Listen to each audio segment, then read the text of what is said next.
Halo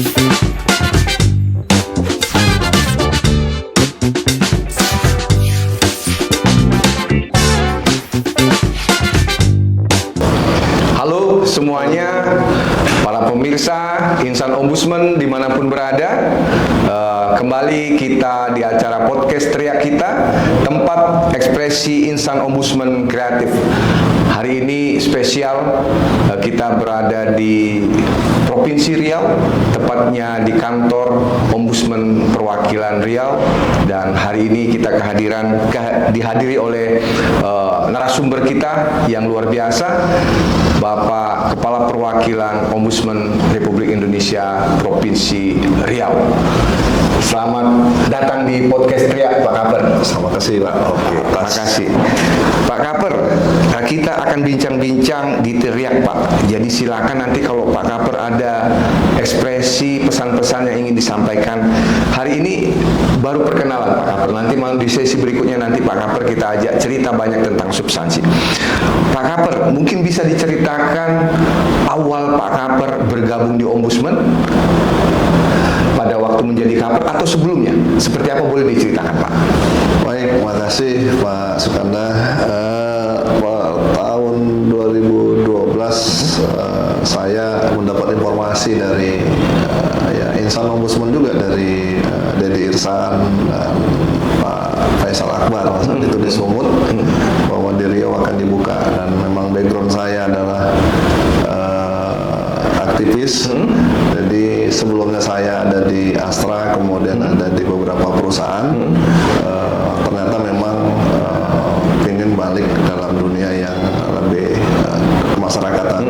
Nah, dari teman-teman itulah menyampaikan bahwa ada buka lowongan, dan awalnya saya cukup apatis memandang Ombudsman karena sejak pasca reformasi tidak seperti yang diharapkan, di mana saya bagian dari teman-teman dulu mahasiswa yang melakukan reformasi. Tetapi begitu saya buka website, searching Google dan segala macam, bahwa lembaga ini cukup menarik. Jadi saya coba tes memang, dan saat itu tesnya juga luar biasa di Unri, dan ratusan orang yang melamar, dan saya 3 yang lulus dan jadi asisten. Saya, Dasuki, dan satu lagi Dokter Edi Faisal. Sekarang sudah resign. Saat itu terpilih juga Pak Ahmad Fitri sebagai kepala perwakilan pertama. Itu masa-masa di mana kami berempat itu membangun perwakilan. Cuma berempat Bapak, cuma berempat membangun perwakilan. Jadi kantor kami pindah-pindah, Pak. Pindah-pindah. Ya, boleh diceritakan Pak, supaya Insan Ombudsman dan audiens bisa tahu. Ya. Awal kami menerima pelapor itu adalah di perpustakaan. Di perpustakaan provinsi. Jadi kita menerima pelapor, ada copy shopnya, kita di situ menerima pelapor, dan laporan pertama kami terkait masalah terkait masalah kepegawaian. Nah, di situ sekitar bulan November kami menerima laporan itu, dan tidak ada kantor. Tidak ada kantor. Kemudian kami menerima di situ setelah dilantik, dan kami berdiskusi, berprosesnya itu di kantor kedua kami, di rumah pribadi Kepala Perwakilan Lama Pak Ahmad Fitri. Jadi itu sebuah kisah yang awal mula dari perwakilan Riau. Nah, saat itu kami masih ngontrak di ruko.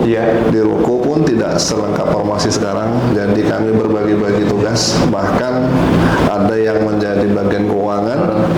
Bahkan ada tiket yang menjadi penerima tamu juga ada. Penerima tamu, dan satu lagi gantian piket untuk bersih-bersihin kantor, Pak. Nah, Pak, belum ada. Pak Bambang pernah terpikir nggak? Dulu kan pernah kerja di Astra, di mana tiba-tiba berkantor yang kantornya sendiri belum ada. Seperti apa dulu bayangan awal? Itu saya sebenarnya shock juga pada saat masih mau bertahan waktu itu, atau ada keinginan juga waktu itu di luar itu? Sempet di mana saya agak, waduh, kalau begini senjatanya lebih parah dari bambu runcing ini. Ngantor surat sendiri, langsung ke security segala macam, penerimaan surat kita sendiri. Dan itu, waduh, ini kita semangat juang yang tinggi, dan memang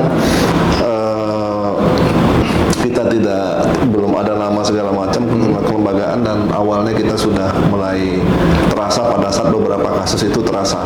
Misalnya ada pasien yang tidak diterima di rumah sakit, anak sekolah yang tidak bisa ikut ujian, itu membuat kita pada lelah kita itu Terbayar.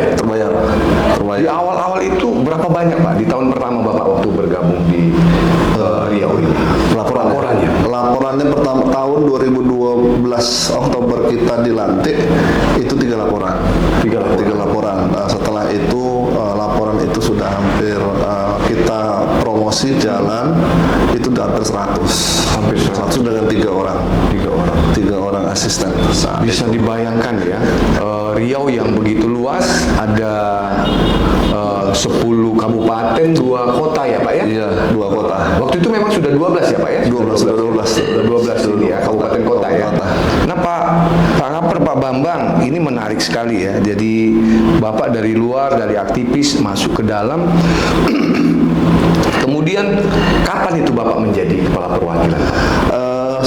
Setelah 10 tahun saya berproses di asisten pemeriksaan laporan, kemudian dari pencegahan di 3 tahun terakhir. Di tahun lalu itu kita ikut seleksi di mana sudah 2 periode kepala perwakilan lama Pak Ahmad Fitri. Jadi udah nggak bisa lagi ya Pak, sudah 2 periode ya. Oke. Jadi kita coba ikut seleksi. Ikut seleksi itu juga awal sempat minder karena ada Aslan 2 dari saya dari BPIP dan beberapa ini ikut juga tes tertulis dan alhamdulillah lolos 4 besar. Dan itu bersama teman angkatan saya yang tersisa pada Suki. Jadi kawan sekaligus awal yang membuka ini ya, kantor ini ya, sama-sama merintis. Jadi waktu itu bagaimana perasaan waktu berdua tiba-tiba seperti itu? Seperti apa, boleh diceritakan? Nilai-nilai sportivitasnya atau seperti apa itu persaingannya? Ombudsman ini kita kan menanam terkait masalah integritas, masalah independensi, tapi tidak apa juga mau tetap persaingan itu ada. Cuma kalau persaingan yang ada dalam batas-batas yang wajar, tidak seperti di organisasi yang lain. Jadi artinya kita percaya dengan proses yang dilakukan ombudsman. Ya kita tetap saling menyapa, saling ngobrol. Bahkan kalau di grup-grup kita juga ini. Dan memang akhirnya setelah psikotes yang lulus dari 4 nama itu adalah kami berdua lagi. Tambah seru ya? Tambah seru. Yang penting aman dulu. Aman artinya bahwa kaderisasinya dari yang ngebangun Riau. Aman dulu di situ. Siapa yang terpilih ya kita serahkanlah kepada pimpinan untuk memilihnya.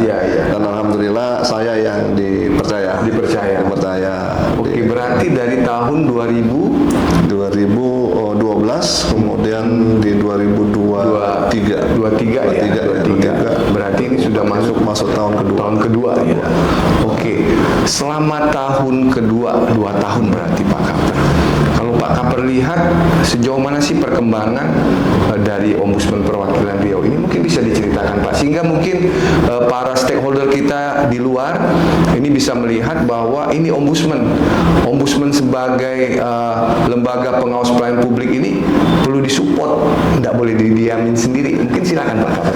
Ya, memang 10 tahun bukan waktu yang singkat dan panjang juga, karena memang dengan keterbatasan yang ada kita sudah populasinya sudah ada hampir di 20 orang yang sekarang ini ya. Jadi mau nggak mau memang kita yang pertama itu kita benahin dulu adalah internal dengan merapikan unit-unit yang ada untuk bisa supaya kita bisa bergerak maju. Kalau internal sudah selesai, sudah solid, ke eksternal kita jauh lebih mudah. Dan memang tahun pertama saya keliling ke seluruh pemerintahan daerah, di mana di tahun pertama saya targetkan seluruh pemerintahan kabupaten kota plus provinsi itu melakukan MOU dan MOU-nya di Jakarta. Sehingga memang ini bagi dasar kita bagaimana untuk bisa bekerjasama dengan pemerintahan daerah. Kenapa pemerintahan daerah? Karena pemerintahan daerah itu yang paling banyak dilaporkan, Pak. Paling banyak dilaporkan. Kemudian ke lembaga vertikal seperti kepolisian yang nomor 2 dilaporkan, kemudian pertanahan ya seperti BPN. Nah, itu juga saya bersilaturahmi. Artinya kita yang mendatangin bersilaturahmi dan berkoordinasi yang ujungnya akan melahirkan sinergi. Jadi laporan-laporan yang merupakan aib bagi mereka, kemudian merupakan seperti hal yang nggak terlalu resisten pada saat ingin kita masukin, saya coba komunikasi untuk menebas batas-batas itu, Pak. Sehingga mereka tidak resisten lagi. Bahkan kalau kita lihat dari data yang ada, selama Pak Kaper ini nilainya meningkat kepatuhannya ya. Ya, Mungkin bisa diceritakan sebelum Pak Kaper sama sesudah Pak Kaper itu, Pak. Ya, Silakan, Pak. Di tahun pertama saya adalah upaya pencegahan yang dilakukan adalah bagaimana pemenuhan terhadap publik. Tahun-tahun lalu memang cuma ada 4 atau 5 yang ada di hijau. Dan begitu tahun pertama kita mencoba bersilaturahmi dan menyampaikan pentingnya terkait masalah standar pelayanan publik, dan kita ada penilaian, dan memang kita menawarkan pendampingan kepada mereka. Ada 3 pendampingan yang kita tawarkan. Yang pertama adalah mereka datang ke kantor kita. Yang kedua, kita melakukan kunjungan ke sana, apakah diundang apa inisiatif Ombudsman, atau yang ketiga lewat Zoom. Jadi kita punya pilihan, dan alhamdulillah di tahun pertama saya itu yang datang ke kantor itu sekitar 90%. Ada Langsung 2 yang langsung, 90%. dan ada 2 bupati kepala daerah yang datang langsung, ada setingkat sekda, dan asisten 3 yang membimbing. Jadi ada hanya beberapa saja yang dipimpin oleh kabak bagian Orpal dan kepala dinas, Pak. Dampaknya apa, Pak, terkait kepatuhan? Meningkat seperti apa, Pak? Hitung-hitungannya dampak dari supaya kepatuhan bisa diketahui juga. Kepatuhan ini kalau kita lihat suatu kantor pelayanan publik atau penyelenggara pelayanan publik itu, kalau dia sudah membuat dan mempublikasikan pelayanan publik, maka kesiapan untuk memberikan pelayanan sama mereka tuh bagus, Pak. Jadi masyarakat sudah tahu betul pada saat harus memberikan pelayanan itu, mereka sudah tahu syaratnya, mekanismenya, jangka waktunya. Jadi mereka betul-betul masyarakat itu sudah paham atas hak akses pelayanan publik, dan pemerintahan daerah melalui penyelenggara pelayanan publik ini mereka siap dan bisa memahami bahwa mereka sebagai pelayan. Dan salah satu pancingannya memang, Pak, bahwa kita sampaikan bahwa pada saat sudah memenuhi indikator maka akan mendapatkan sertifikat dari Ombudsman. Sehingga itu strategi yang dilakukan ya. Sertifikat ini yang menyampaikan kepada mereka, menyampaikan kepada publik, ya hampir sama dengan mereka mendapatkan adipura. Hampir sama mereka mendapatkan WTP. Nah, ini salah satu yang strategi yang kita lakukan, sehingga di tahun kedua ini mereka lebih berlomba-lomba lagi, dan alhamdulillah itu separuh yang hadir itu setingkat kepala daerah dan sekda yang datang ke kantor kita yang cukup sederhana ini, Pak. Berarti kalau di tahun 2023 kemarin itu yang hijau sudah semua atau masih ada yang kuning? Sudah semua, Pak. Sudah semua. Walaupun tidak ada yang masuk 10 besar, tapi ya sudah semua. Itu sudah cukup untuk modal awal mereka untuk siap dalam memberikan pelayanan, khususnya di bidang pendidikan dan di dinas sosial. Kalau saya cek di data itu sekitar angkanya 88, sekian ya. Jadi artinya sudah sangat baik ya. Sudah sangat baik, Pak Kaper, ini sekedar perkenalan saja. Jadi kita belum masuk ke teknis, Pak Kaper. Insan Ombudsman bisa melihat bahwa perjuangan tadi kita lihat Pak Kaper ya cuma 4 orang bertahan. Jadi artinya memang ini semua pejuang-pejuang tangguh ya. Berjuang, Pak. Saat itu kita fasilitas pun cuma salary juga cuma di tahun pertama 2.500.000, dan kita bertahan karena ya modal aktivis dulu ya. Ingin benar-benar memperbaiki perbaikan di situ. pelayanan publik. Baik, Pak Kaper. Pak Kaper, ini juga mungkin terkait dengan tugas-tugas yang sudah Pak Kaper lakukan.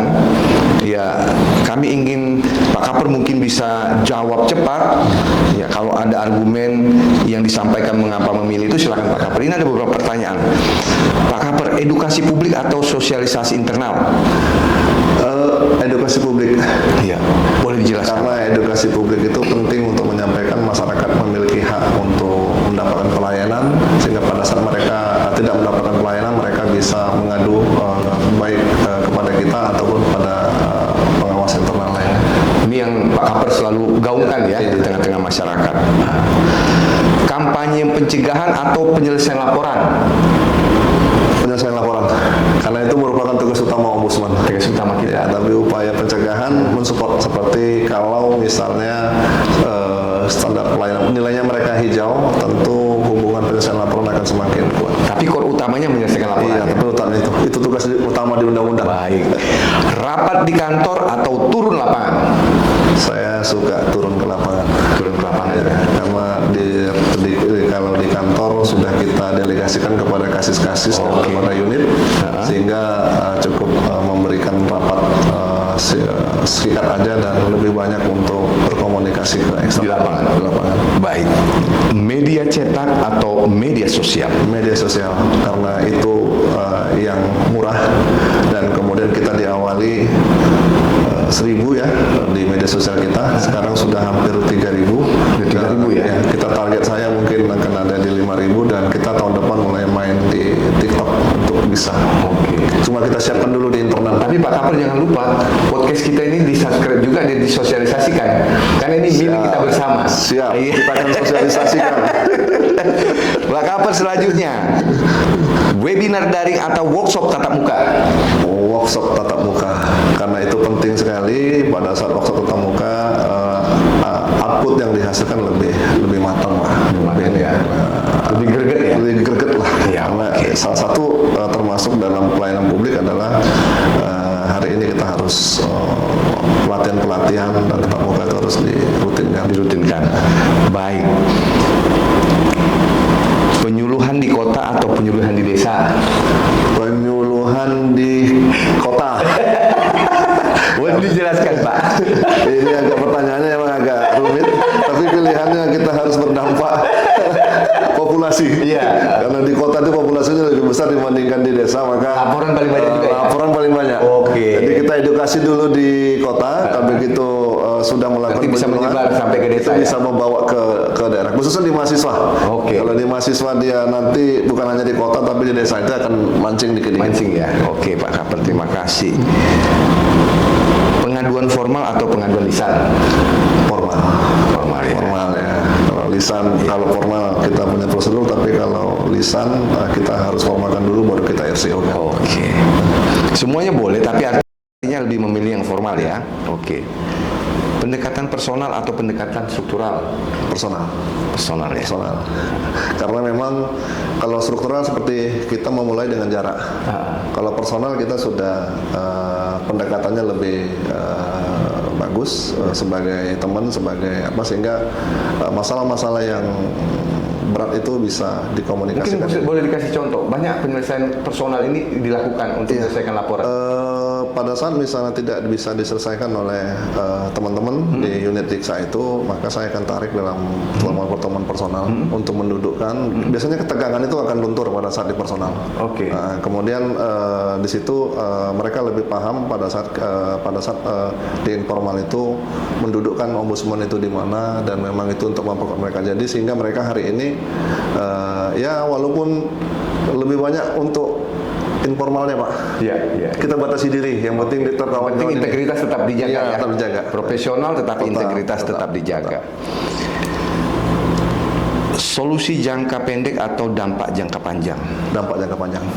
Karena kalau dampak jangka pendek itu belum tentu bisa menyelesaikan dampak jangka panjang.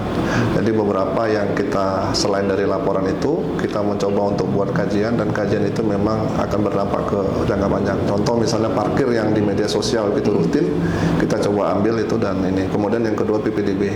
Kalau dia sejangka pendek, maka dia akan mengatakan anak itu bisa masuk atau tidak sesuai dengan regulasi yang kita uji.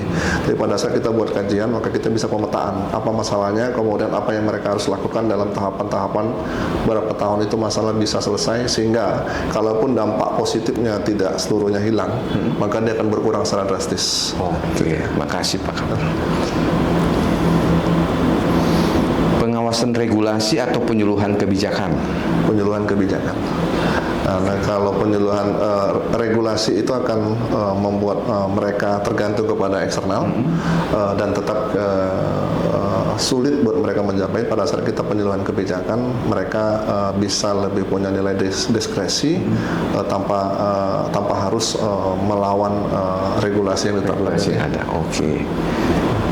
Nah ini saya tanya lagi nih. bekerja di lapangan atau bekerja di kantor? Hampir mirip-mirip tadi ya.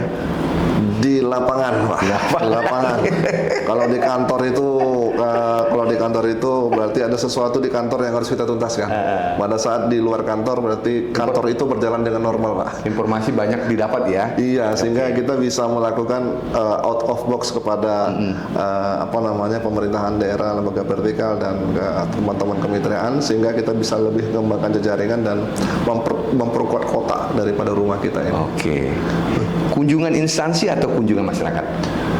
Saya ke kunjungan instansi karena saya harus memberikan kesadaran kepada mereka bahwa mereka juga sebagai penyelenggara pelayanan mereka harus siap dulu pada saat masyarakat nanti memberikan pelayanan, sehingga pada saat misalnya ada pengaduan mereka lebih siap. Tapi kalau kita kunjungan ke masyarakat, masyarakatnya sudah siap teredukasi, instansinya nggak siap, itu masalah ya. Tapi sering juga ya ke masyarakat. Ke masyarakat pilihannya sulit, Pak. Kalau memang masyarakat itu memang harus lebih dekat deh. Iya. Kalau di Riau ini lebih banyak ke warung-warung kopi, misalnya ke titik-titik spot-spot yang di mana ruang-ruang publik itu dilakukan ya. Dilakukan. Oke. Ada kantor kedua, itu kantor kedua itu di warung kopi di luar jam di hari kerja. Iya. Jadi saya suka di satu tempat Sabtu Minggu. Jadi kalau misalnya ada konsultasi di sana ya. Di sana. Dan itu di bukan privat tapi di kayak VVL on the spot di warung kopi. Yes, begitu. Jadi mau ketemu kawan-kawan dari masyarakat atau mahasiswa atau dari luar kota, termasuk dari teman-teman dari pejabat dari luar kota yang nggak bisa, di situ kita. Di situ. Oke. Ini terakhir, Pak. Advokasi proaktif atau edukasi preventif?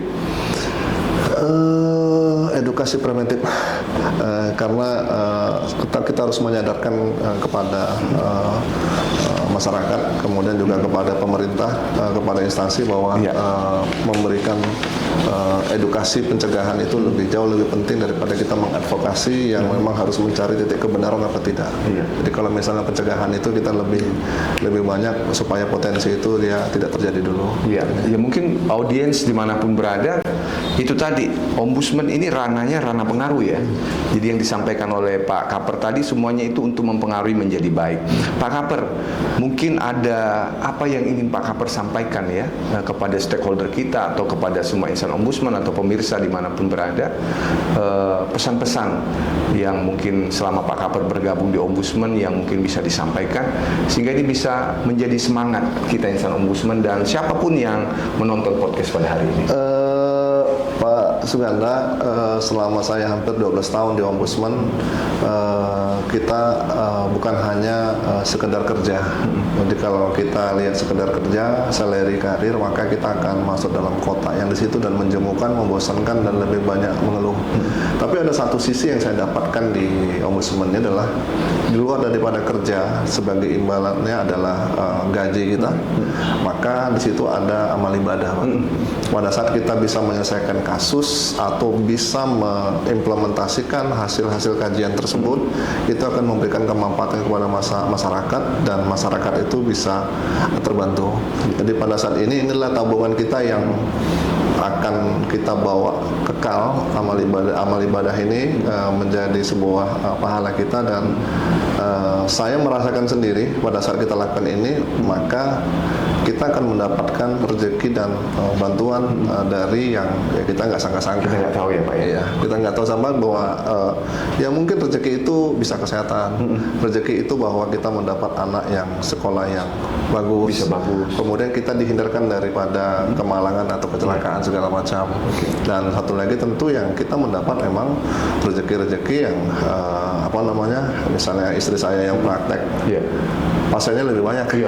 Otomatis rezekinya itu masuk dari begitu kita. Saya kan, waduh, saya menolak ini nih, menolak ini, baru menolak sayang. Saya pernah ditawarin menyelesaikan 200 hektar lahan, ditawarin 20 hektar kosong, saya nggak nolak segala macam. Waduh, kesel. Dimasukkan lagi ya minggu depan, Pak, saya isikan 10 hektar dengan bibitnya, saya tolak juga. Padahal dalam hati, ini kesempatan ya. Kesempatan. Tapi alhamdulillah semenjak proses itu, ya dari kebun saya, dari klinik saya dapatnya kok dihitung-hitung lebih dari itu, bukan sama, lebih dari itu Pak. Oke. Jadi menjaga nilai value itu dia jauh lebih bagus.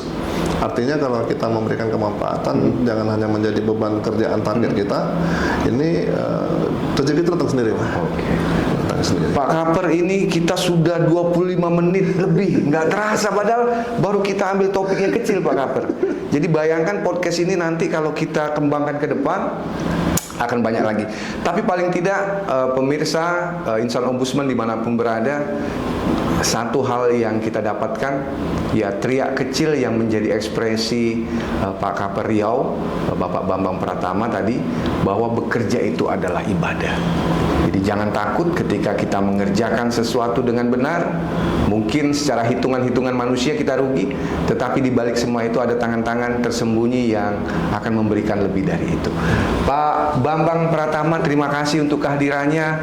Mudah-mudahan tetap sehat, bisa memimpin di perwakilan Riau ini menjadi perwakilan yang terbaik di Indonesia. Sekali lagi selamat, Mohon tetap doanya, Pak. berkarya untuk Ombudsman dan untuk Indonesia. Pemirsa dimanapun berada, terima kasih. Sekian podcast kita hari ini. Kita beri aplaus untuk kita semua.